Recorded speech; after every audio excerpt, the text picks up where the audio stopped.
This is Lecture 3, Populations versus Samples, Confidence Intervals, and Difference of Means Tests.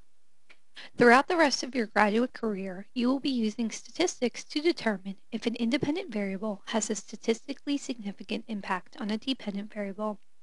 In this lecture, I'm going to give you a basic introduction to the reasoning behind finding statistical significance.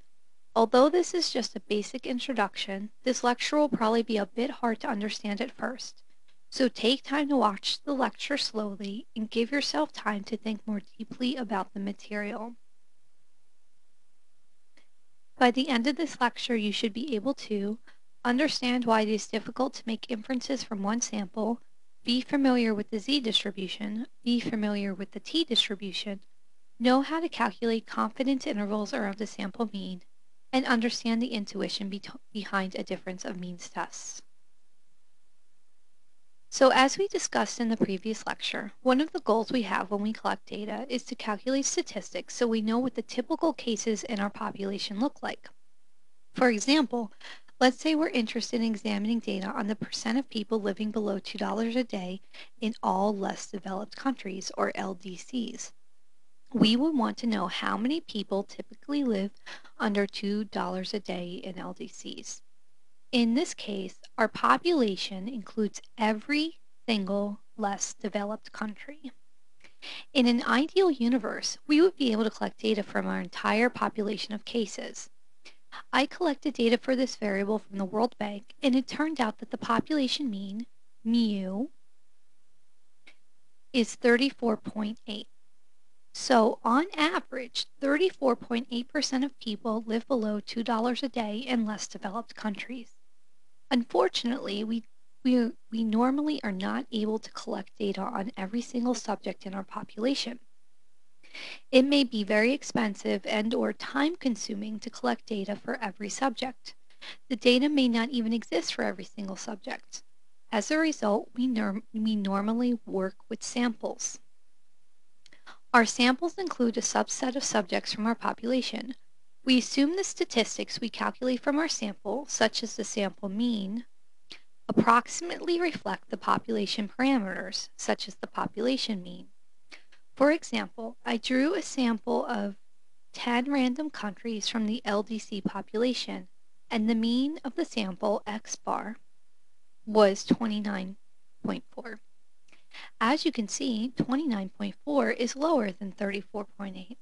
But without knowing the true population mean, 34.8, we would make the conclusion that 29.4% of people in LDCs live below $2 a day. I drew 9 more samples from the LDC population, each with 10 randomly selected countries. Then I calculated the sample mean for percent living under $2 a day for each sample. Recall that the true population mean was 34.8%.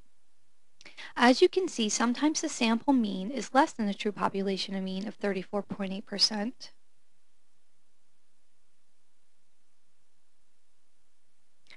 And sometimes it is greater than the true population mean of 34.8%.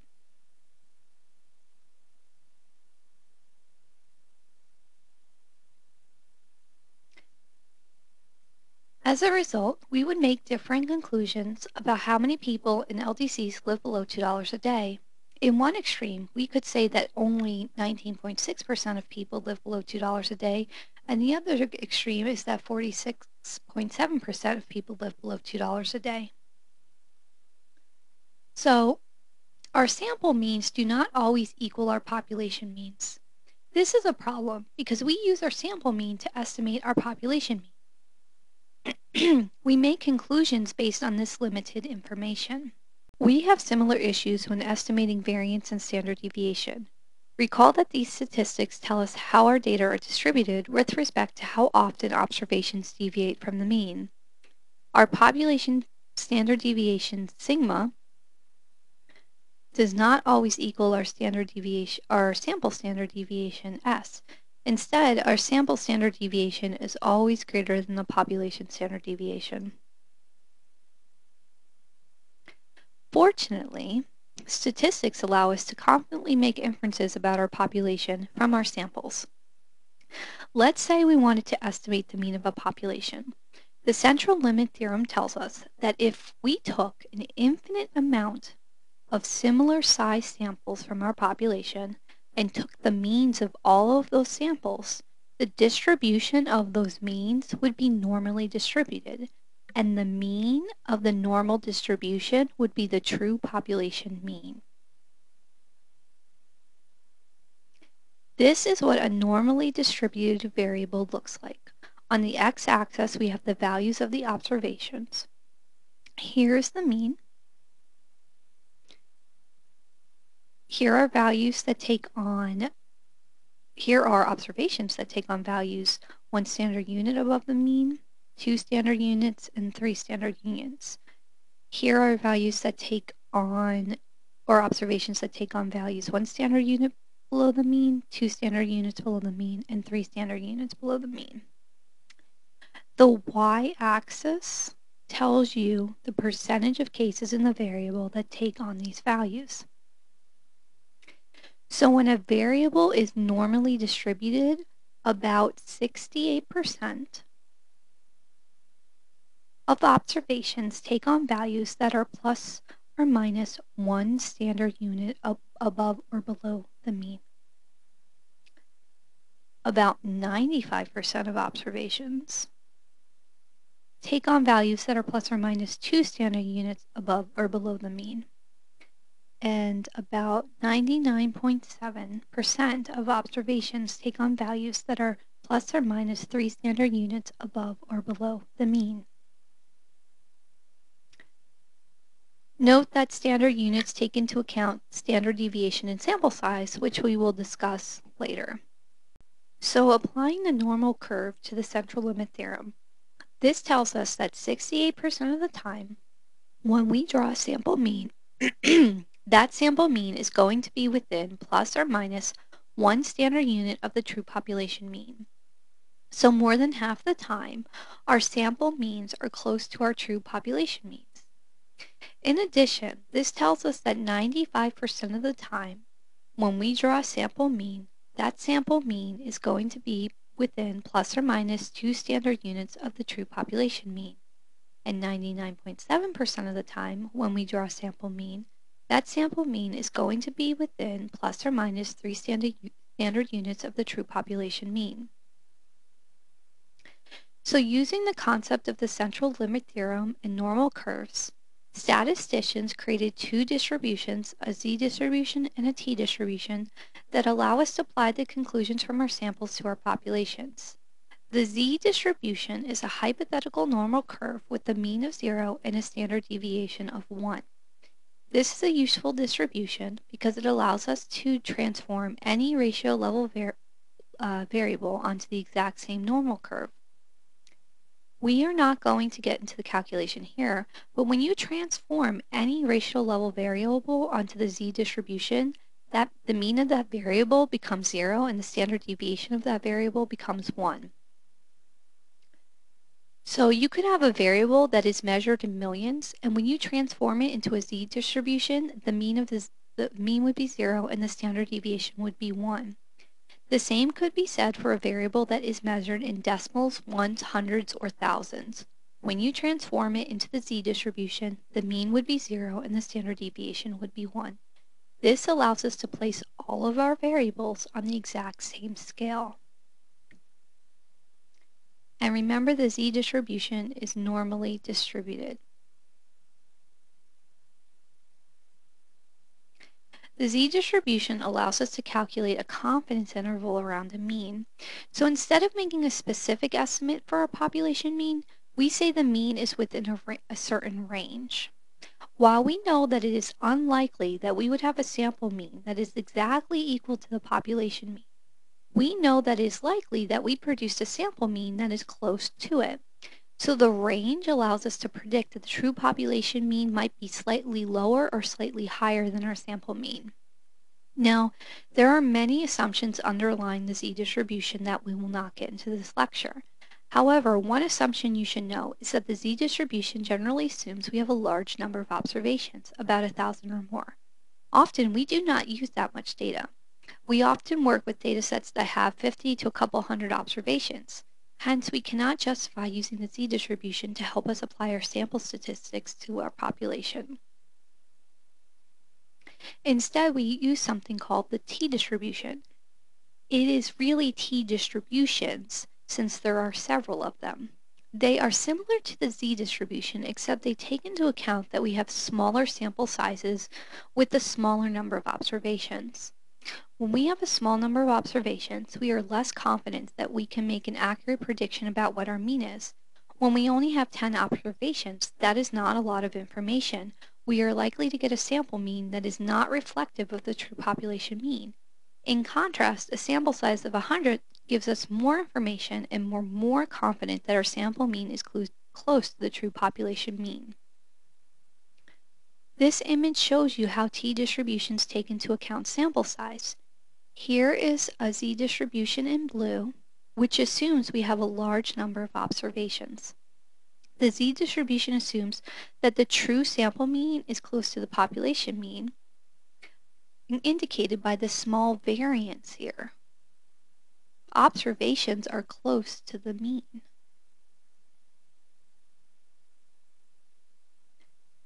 As you can see, as the number of observations decreases from 30 to less than 30, purple to pink, the t-distribution gets flatter. This is because we have less confidence that our sample mean reflects our true population mean. The variance here to here gets bigger, meaning the true population mean can be far away from our sample mean.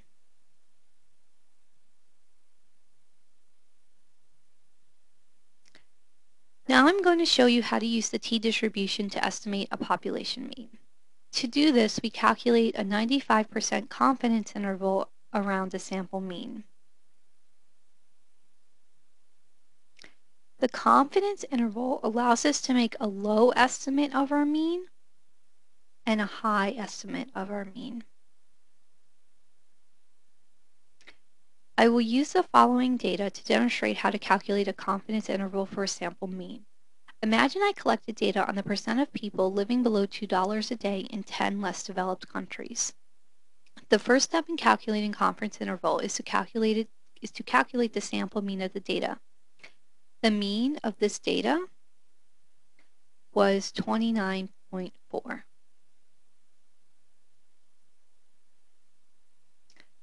Next, you calculate the standard error of the sample mean. The standard error is a standard unit, which I discussed early in the lecture when we talked about the z-distribution and t-distribution. To calculate the standard error, you take the sample standard deviation, which I showed you how to calculate in the previous lecture, and divide the value by the square root of the number of observations. The sample standard deviation of the variable was 25.5 and the number of observations was 10. So 25.5 divided by the square root of 10 is 8.1. Next, we have to calculate something called the degrees of freedom. The degrees of freedom is the number of observations minus 1. So we had 10 observations. 10 minus 1 equals 9. Next, we use our degrees of freedom to find the value from the t-table that we will use to calculate the confidence interval. You can use table 6.4 to do this. You can find it on my website.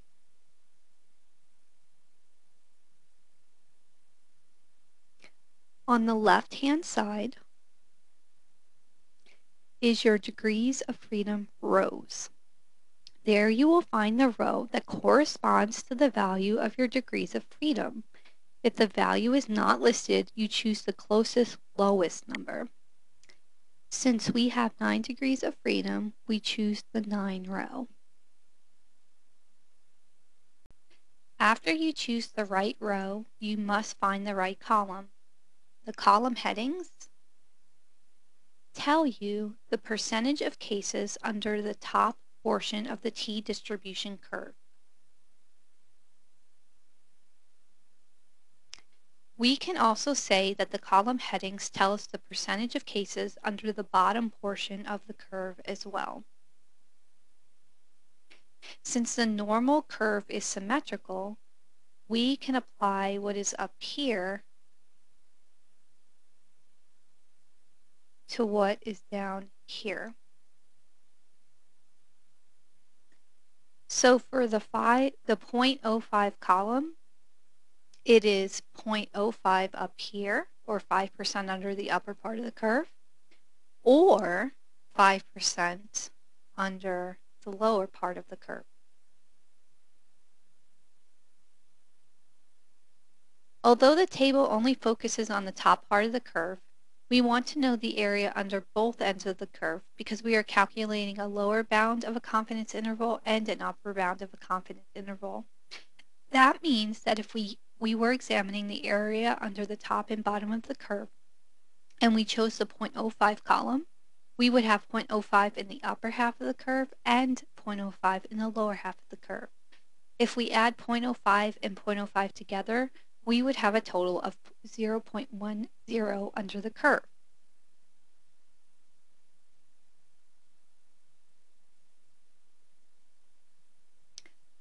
So if we want a 95% confidence interval, we want 0.05 under the curve, not 0.10. So to do this, we would want to look at the 0.025 column, as it indicates 0.025 in the upper half of the curve and 0.025 in the lower half of the curve, for a total of 0.05 under the curve.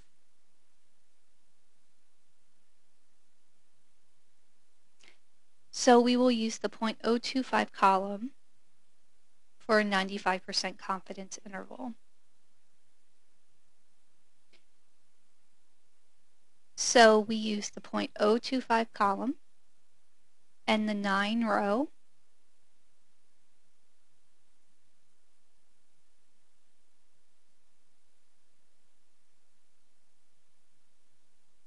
to find our t-score. And it is 2.262.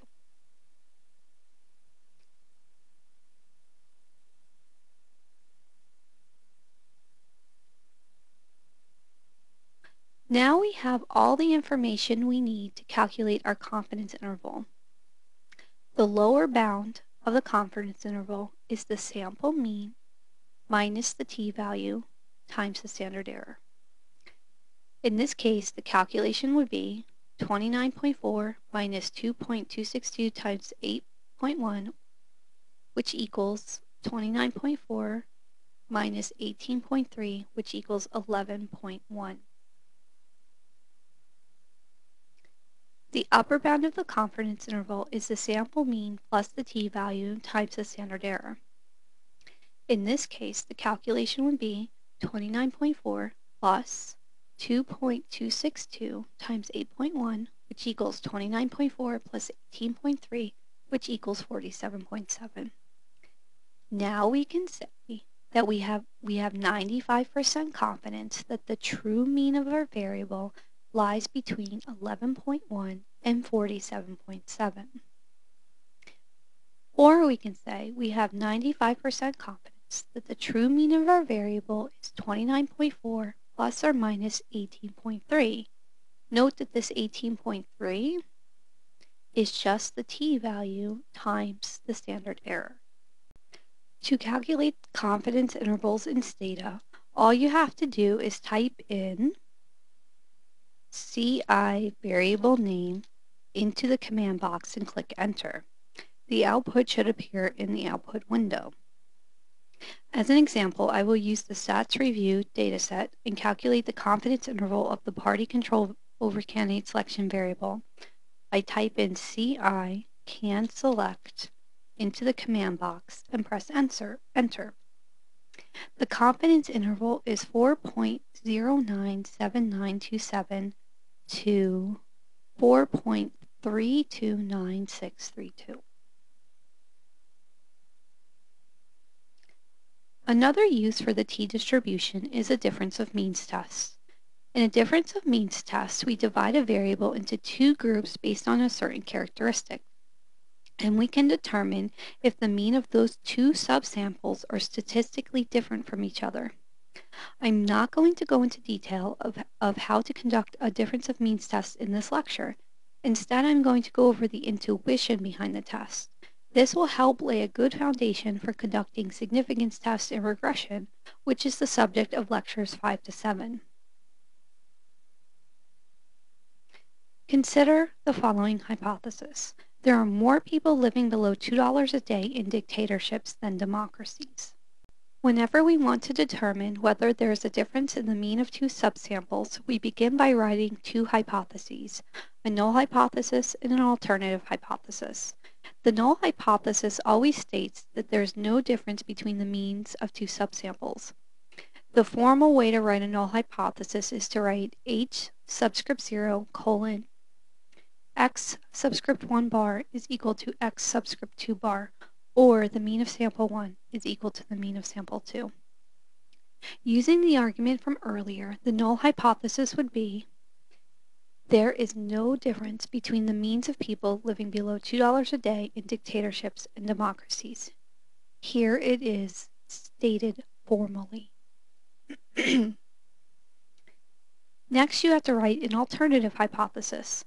Your alternative hypothesis should always have a direction.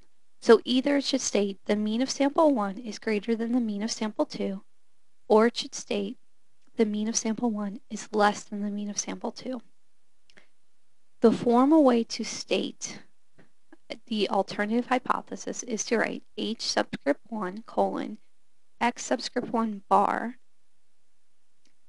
is greater than or less than X subscript 2 bar.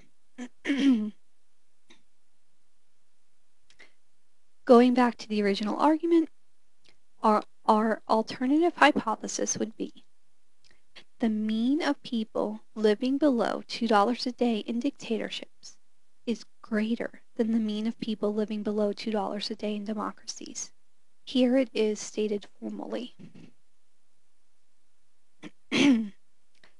So, how do we determine if the difference between the two subsamples is close to 0 or different from 0? We turn the difference between the two subsamples into a t-score. Here is the formula for turning the difference into a t-score. T equals the mean of sample 1 minus the mean of sample 2, and that value divided by the standard error of the difference. Note that this difference of means test takes into account both how much the means of the two subsamples differ, and also takes into account the standard deviations of the two subsamples. The denominator here includes a calculation that includes the standard deviations of both samples 1 and 2. In other words, the test also takes into account how observations in each subsample deviate from their means. Why? Because even though the mean of two subsamples might be different, if cases within each subsample overlap with one another, then it is less likely that there is a difference in means. So for example, here are two hypothetical distributions of the number of people living below $2 a day in dictatorships and democracies. The x-axis represents the values of people living below $2 a day, and the y-axis indicates the percentage of cases that fall at a particular value of people living below $2 a day. At the peak of each curve, there are a large number of observations at this value here and this value here. We'll say these are the means of both samples. As you can see from this graph, the mean of people living below $2 a day is higher in dictatorships than democracies. However, there are a lot of observations that overlap here.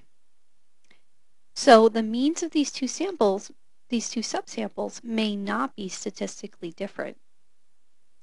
So a difference of means test not only looks at the difference in the means of two subsamples, but also takes into account how much observations in each subsample vary from the mean and whether they overlap with values in the other subsample.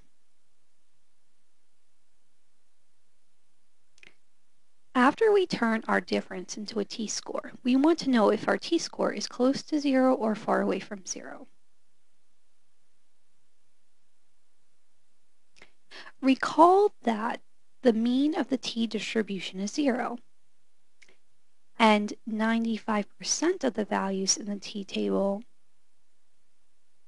are close to 0. If we expect a positive difference in means, we want the t-score we calculated to be located up here in 5% of the t-values that are very far away from 0 and positive. If the t-score we calculated is not within the 5% of values up here, then we fail to reject the null hypothesis. The null hypothesis is that the means of the subsamples are equal to each other. Since we failed to reject this hypothesis, it is possible that there is no difference in the means, so we can't make any conclusions about the difference in the two subsamples. Alternatively, if the t-score we calculated is within 5% of the values up here, then we reject the null hypothesis. We can conclude that there is a positive difference in their means.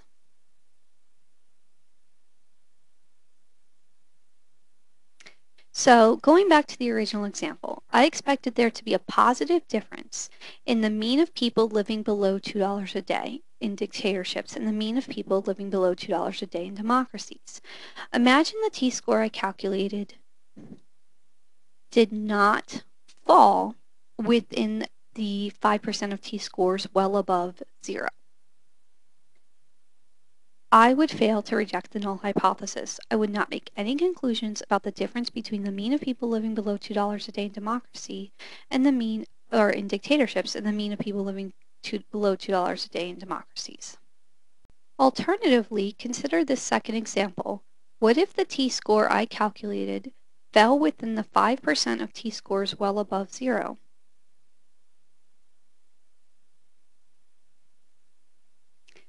Then I would reject the null hypothesis. I would say there's a positive difference in the mean of people living below $2 a day in dictatorship and the mean of people living below $2 a day in democracy. I could say more people in dictatorships live below $2 a day than in democracies.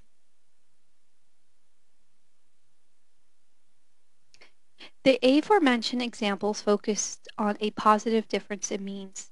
If we instead inspected a negative difference in means, we would want our t-score to be located down here in the 5% of t-values that are very far away from 0 and negative. If the t-score we calculated is not within the 5% of values down here, then we fail to reject the null hypothesis. The null hypothesis is that the mean of the subsamples are equal to each other. Since we fail to reject this hypothesis, it is possible that there is no difference in means, so we can't make any conclusions about the difference in the two subsamples.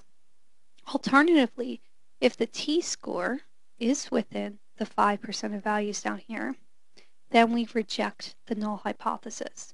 We can conclude that there is a negative difference in means. And this is the end of Lecture 3.